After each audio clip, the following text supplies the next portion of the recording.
Hey, what's going on, guys? Welcome back to another episode of Sports Talk with Chavez. Thank you guys for joining me here again today. In this one, we're going to go over my NFC West predictions. First off, if you haven't already, go ahead and hit the subscribe button and hit the bell to turn on all the notifications there. I really like this division. I believe it's now the strongest division in football with all four teams here, quite possibly making the playoffs with the new format. San Fransisco had a good offseason, not losing too much and drafting decent, even after making a trade for cap room. The Seahawks will always be in contention as long as Pete Carroll and Russell Wilson are in Seattle. The Rams had a bit of a down season last year as far as record is concerned, but I didn't see Goff really regressing as much as people say he did. The up-and-coming Cardinals, though, look poised to make some noise in the division this year. Starting off with the San Francisco 49ers. I really like this team altogether. I do believe they have a couple areas of concern, and we'll get into that. After making the Super Bowl this past season, will they have the ever-affecting Super Bowl hangover? Jimmy Garoppolo had a good regular season last year, but when the time came in the biggest of moments, he couldn't come through in the clutch. He has shown the ability to lead his team back from behind in the regular season, but by the time the postseason came around, he was rendered ineffective, really, not being asked to do much in the playoff games that led to the Super Bowl. That may have affected his ability in the big game. Maybe he had some rust that he needed to shake off, but didn't have the opportunity to. They ranked second in points per game and fourth in yards per game last year, due in large part to their run game, as Garoppolo only had 3,900 passing yards. I do believe they will miss having Emmanuel Sanders and Matt Breida. I think we saw the change in the offense after Sanders came on. Yes, they have a good running back room still, and they drafted another potential star receiver in Brandon Ayuk, who I think could be really good in a couple of years. Like I've said numerous times, though, it usually takes wide receivers a year or two to get really acclimated or accustomed to the speed of the NFL game. And Arizona State has put out some good talent, but they take some time to develop. I really liked their trade for incumbent left tackle Trent Williams, coming from a franchise he feels betrayed his trust, starting anew with a very talented team and a chance to get deep into the postseason as he fills in and quite possibly upgrades that left tackle spot if he's anywhere near the player we saw when last he was on the field. Deebo Samuel is going to be an even bigger beast now that he has a year and some confidence going into the 2020 season, knowing now that he has the ability to be special in the 49ers offense going forward. Maybe that is why Kyle Shanahan was fine with Emmanuel Sanders going on now. He gave Deebo some guidance and valuable time to learn from one of the better receivers the league has to offer. In turn, Deebo will fill that leadership role now in the receiver room, and the rest will follow. I don't see them dropping off too much on offense because Kyle Shanahan is a genius. I don't believe he will let this team fall off because of that Super Bowl loss. I wasn't huge on them trading away DeForest Buckner. I thought maybe they should have signed and traded Eric Armstead instead. But they got a nice haul and saved them some very much needed cap space since he was due for an extension that Indianapolis happily gave. I still like the defense, and picking up Javon Kinlaw was a good one. He'll mesh well with their already stout defensive front. I am concerned a bit, though, about the secondary as Richard Sherman gets another year older, and we saw what happened when he goes up against guys like Tyreek the Cheetah Hill and Sammy Watkins. The other corner spot is concerning as well, since they flip-flopped toward the end of the season and couldn't decide on a definite starter, let alone keep him in that spot for an entire game. And they didn't do much to try and shore that up either. I'm not so sure signing Armstead was the better move out of whether to keep him or Buckner, like I kind of stated earlier. Only time will tell on that trade and signing. I think they will come to regret it in the long run, but Nick Bosa hopefully can continue to build on his fantastic rookie season, which saw him take home Defensive Rookie of the Year honors.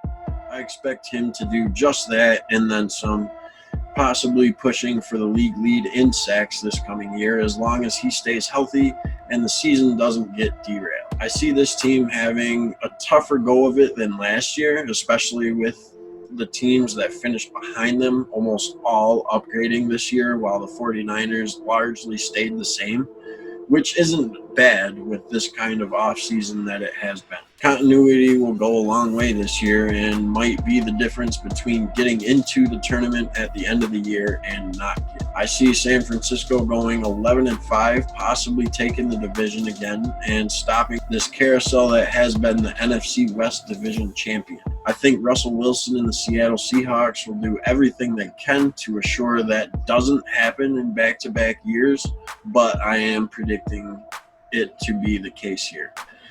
I have always been an advocate for Russell Wilson. I believe he gets gypped every year he's in the MVP conversation and doesn't end up getting it. Last year, I understand that Lamar Jackson had a record-setting year and he deserved the award, but there's no other quarterback in this league that does more with less than Russell Wilson. He, in my opinion, is the best quarterback in the league at this moment, bar none. Patrick Mahomes is amazing in his own right, but I personally would take Russell over him any game of the year. This is just my personal opinion, so I don't expect everyone to agree with that, but if you look at Wilson's stats over the years, he's among the best in every major statistical category, and he's constantly doing it without a great or even good supporting cast. He usually does it with guys that are at best league average. He has some decent players sprinkled in once in a while, but this isn't just about him, so I'll calm down. I do like DK Metcalf. I personally didn't see why he dropped so far in the draft last year, as much of a freak physically as he is, but he is in the perfect place for his skill set and is already building a great rapport with Wilson. Tyler Lockett is always good for several hundred yards a year, close to 1,000, but not quite. I think you'll see DK pass him this year as the number one target on the team. They have done a little work on the offensive line over the past couple of years, but I still don't think it's really enough to make a huge difference and make it so Russ isn't running for his life half of every game. They are in the toughest division in football, in my opinion, like I said, with guys like Aaron Donald, Chandler Jones, and guys I mentioned earlier on San Francisco. You need good to great O-line play, and the Seahawks consistently are missing on those picks or just not addressing it. The defense was a bit surprising last year for such a young unit. They did decent, and I think another year together will be great for them, especially adding the pieces that they did in the draft with linebacker Jordan Brooks out of Texas and defensive end Darrell Taylor, who both should be day one contributors on that side of the ball. Then there's the possibility they bring back Jadeveon Clowney as well. Look for them to try and get to the quarterback more this year, but also keep an eye on Bobby Wagner for possible Defensive Player of the Year candidacy again. This guy is always a beast, and I like him a lot. Leading the team consistently in tackles. Last year, leading the whole NFL with 159 combined tackles. The secondary is young, but coming into its own, and at a perfect time as the division is now loaded. I see the Seahawks going 11-5, also mostly on the fact that they have Wilson as their QB1, and I believe he can drag this team into the playoffs if necessary. Yes, having the same record as the 49ers, but having a worse division record by one game, I think, and giving up the division crown once again to San Fran. I like this next team, though, as a possible worst to first candidate in the Arizona Cardinals. Steve Klein managed to turn the team's fortunes around in just a short 14 months. Less, really. It looked as though the Cardinals may be stuck in purgatory of the NFL for another generation in 2018 when they drafted Josh Rosen with a top 10 pick, only to trade him away a year later and draft Kyler Murray. Don't get me wrong, the pairing of Murray and Cliff Kingsbury looks to be a match made in heaven so far, with Kyler doing really well as a rookie, winning Offensive Rookie of the Year honors with 3,700 yards passing at a 64% completion rate, a 20-12 touchdown to interception ratio. He showed great flashes as a rookie. I still believe Josh Jacobs deserved that award, but Murray was definitely a stud. He throws the ball fantastic, one of the best looking in the league, and he can run as well, mind you. These stats were in 14 games, so he missed 2 games and still had a great year, especially with what he was given as a rookie. Now he has a shiny new toy in DeAndre Hopkins as well, whom the Cards literally robbed the Texans for. Re-signing Kenyon Drake was a good move since he showed what he can do in this offense, and with the upgrades to the offensive line, a la Josh Jones in the second round of this year's draft, re-signing DJ Humphries should give Kyler more confidence that his tackle positions are squared away. Look for Drake to be a potential comeback player of the year, though, I think. I definitely see this team improving on their 16th rank in points scored per game and their 21st rank in yards gained per game. This team should improve everywhere, to be honest. They look to have done a good job in the draft and bringing in veterans via free agency or trade as well. I've always been a Larry Fitzgerald fan and can't wait for him to get into Canton one day. For now, I'll settle for him trying to bring back some of that postseason magic we saw a little earlier in his career when Arizona makes the playoffs this year. He'll lead a really good receiver group, including the aforementioned Hopkins, to go with Christian Kirk and Andy Isabella, who had a few big plays last year for them and should do better with more experience under their belts. And don't forget about fellow draft classmate Keyshawn Johnson from last season with Andy Isabella, who had a few plays himself last year. I definitely see this defense improving on the past season now that they'll have Patrick Peterson for the full year, and he won't have to knock off Russ like he had to last year when he came back from the suspension. Just being suspended half the year and having to jump back into it when everyone else has had 8 weeks to get acclimated to the speed of the game and everything. You've been on the sideline. That can be really difficult. This unit was ranked dead last in yards allowed per game in 2019.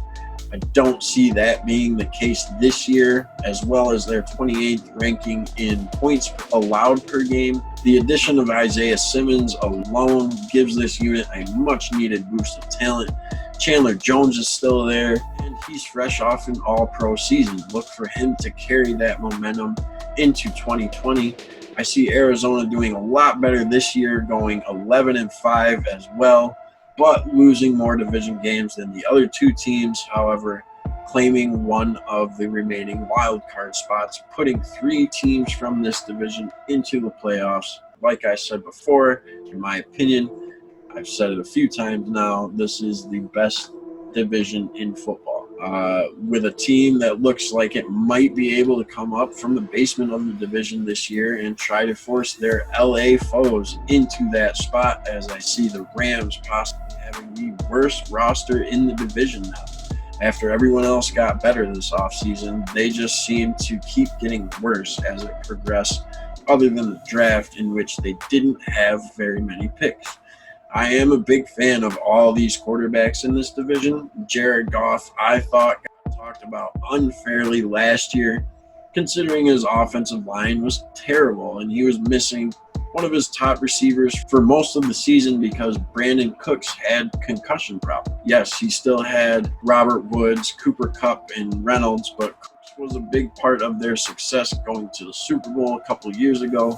Again, their line was atrocious last year, and Goff still put up good numbers considering he didn't quite have the same protection, nor was their run game anywhere near what it used to be either. He did still throw for almost 4,700 yards and over 20 touchdowns. Hopefully they can get back to form this year, but I'm not so sure they will be able to. It's going to be tough, especially since the rest of the division got a lot better and the Rams really didn't, in my opinion. Don't forget about last year's running back pick also in Darrell Henderson. But this year's pick, Cam Akers, combined with Henderson, should be interesting to watch. And I like the wide receivers and tight ends on this team. They also added a guy to watch in Van Jefferson with their other second-round pick. But let's just hope their O-line works out better this year. I don't think they will be that great on defense this year, though, outside of Aaron Donald and Jalen Ramsey. They lost Wade Phillips as their coordinator and lost, in my opinion, their biggest key piece in Corey Littleton, outside of Donald. I think Littleton was very underrated in the middle of this defense and will sorely be missed. As much as I love this team myself, I don't think they're going to be the best this year, possibly missing the playoffs for a second straight year, but possibly snagging the last wild card spot. I have them going 8-8, most likely missing the playoffs for a second straight year.